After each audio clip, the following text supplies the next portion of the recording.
ఒక రౌడీ మూకను ఎదుర్కోవడానికి, గుండాల మూకను ఎదుర్కోవడానికి నేను మొదటి తరం రాజకీయ నాయకుడిని.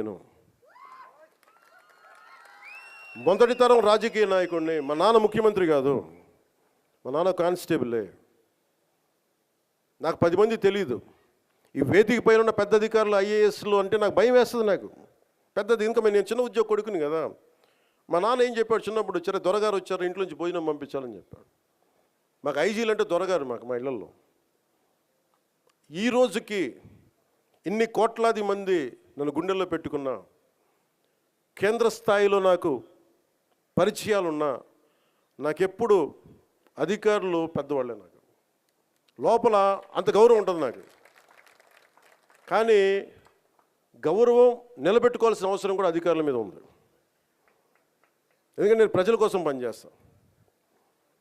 అందుకని ఈ బాధ్యతని అందరూ చేయాలి. ఎందుకంటే నేను ఈవిటీజింగ్ అనేది నాకు చాలా చిరాకు. నిస్సహాయ స్థితిలో ఉన్న ఆడపిల్లల్ని వేధించడం అనేది మగతనం కాదు. అది మీరు మగతనం కావాలంటే జిమ్నాస్టిక్స్కి వెళ్ళండి.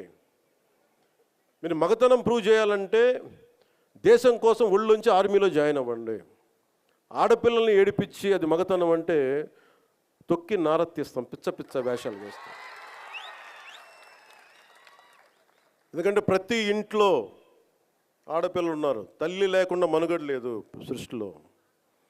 మీరు ఆడబిడ్డలకి, పోలీస్ శాఖ కూడా నేను చాలా బలంగా చెప్తా ఉన్నాను, ఇంకొకసారి నాకు ఈవ్ టీజింగ్ అనేది నాకు కనిపించకూడదు పిఠాపురంలో. This is my directive. ఎందుకంటే నా నియోజకవర్గాన్ని నేను సవ్యంగా చేసుకోలేనప్పుడు,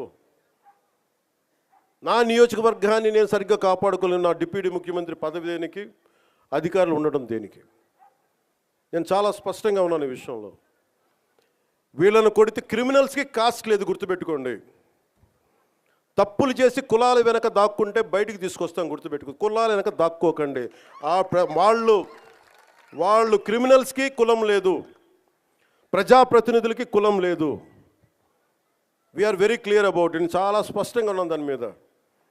ఈయన కొడితే మాకు ఓట్లు పోతాయి. ఇప్పుడు నేను అధికారులందరికీ చెప్తా ఉన్నాను, సార్ ఈయన అరెస్ట్ చేస్తే ఓట్లు పోతాయి. ఎందుకు ఓట్లు పోతాయి? ఎవరు వెనకేసుకొస్తారు వీళ్ళని? నేనైతే వెనకేసుకురాను. మా కూటమిలో ఉన్న నాయకులు ఎవరు వెనకేసుకురారు. ఒకళ్ళు వెనకేసుకొస్తే సరిదిద్దుతాం.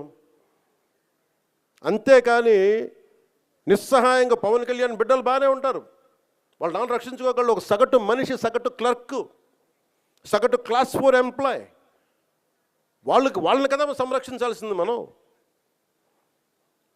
విఐపి ట్రీట్మెంట్ ఆగాలి ఇక్కడ, సగటు కామన్ మ్యాన్ ట్రీట్మెంట్ పెరగాలి. అది తిరుమలలో కావచ్చు, సగటు జీవితంలో కావచ్చు. ఇలా కాకుండా కూర్చోబెట్టి పోలీస్ 6 నెలల హనీమూన్ పీరియడ్ అయిపోయింది. హనీమూన్ పీరియడ్ అయిపోయింది అందరికీ, నాతో సహా. నాకు కూడా ఇంక లెర్నింగ్, కూర్చోబెట్టి రివ్యూస్ అని వదిలేసాను. నేను నుంచో చోట రివ్యూ చేస్తాను, అవసరమైన చోట నిలబడతాం. కానీ రాష్ట్రం అంతా తిరుగుతాం, మన పిఠాపురంతో మొదలు పెట్టుకొని. మీరు నన్ను నమ్మి గెలిపించారు, మీరు నన్ను, నేను మీకు నిలబడతాను, గుర్తుపెట్టుకోండి. మీరు నాకు ప్రోగ్రెస్ ఇవ్వండి, నేను మళ్ళీ పని చేసే ఓట్లు అడుగుతాను. కానీ ఈ లోపల మటుకు నాకు మీరు జేజేలు కొట్టండి, ఆటోగ్రాఫ్లో నేను ఇవ్వకపోవచ్చేమో, కానీ మీకు పని అయితే ఒళ్ళు ఉంచి పని చేస్తాను. మీరు మొత్తం 5 సంవత్సరాల పాలన అయిన తర్వాత ఇంకొకసారి ఇతనికి ఎమ్మెల్యేగా అవకాశం వచ్చింది ఇవ్వండి. లేదు నువ్వు మాకు నచ్చలేదు వదిలేయండి. మీరు నేను అంత నిక్కచ్చిగా ఉన్నాను, నాతోటి నేను అంత నిక్కచ్చిగా ఉన్నాను. అందుకని నేను చాలా చాలా స్పష్టంగా ఉన్నాను. 15 ఏళ్ల తక్కువ కాకుండా అలయన్స్ ఉండాలని మనస్ఫూర్తిగా నేను ఆ శక్తిపీఠాన్ని ఆనేసి చెప్తా ఉన్నాను. కానీ అధికార యంత్రాంగం నాకు మీ సహకారం కావాలి. నేను గవర్నమెంట్ ఎంప్లాయ్ కొడుకునే, లేట్ గవర్నమెంట్ ఎంప్లాయ్ కొడుకుని. నేను కష్టాలు నాకు తెలుసు. జీతాలు రాకపోతే స్కూల్లో నుంచి బయటికి పంపించేసిన సంఘటనలు కూడా ఉన్నాయి. నాకు అవి తెలుసు. నాకు కరెక్ట్గా కూర్చోబెట్టి 1వ తారీఖు జీతాలు రావు, 7కో 8కో వస్తే స్కూల్ నుంచి పంపించేసేవాళ్ళు నన్ను. అవి కూడా చాలా సందర్భాలు జరిగినాయి. నా కష్టాలు తెలియదని చెప్పకండి ఎవరు, నా కష్టాలు తెలుసు.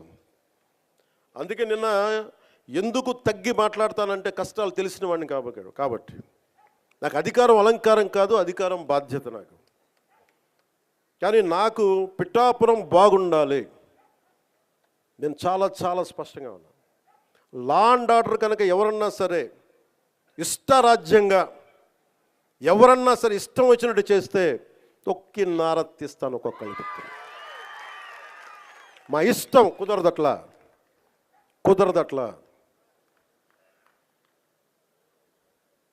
ఇది చాలా చాలా జాగ్రత్తగా ఉండాలి. ఇది నేను తెగించి వచ్చాను రాజకీయాల్లో, గుర్తుపెట్టుకోండి. గుండాలకి చంపేస్తానంటారు నన్ను.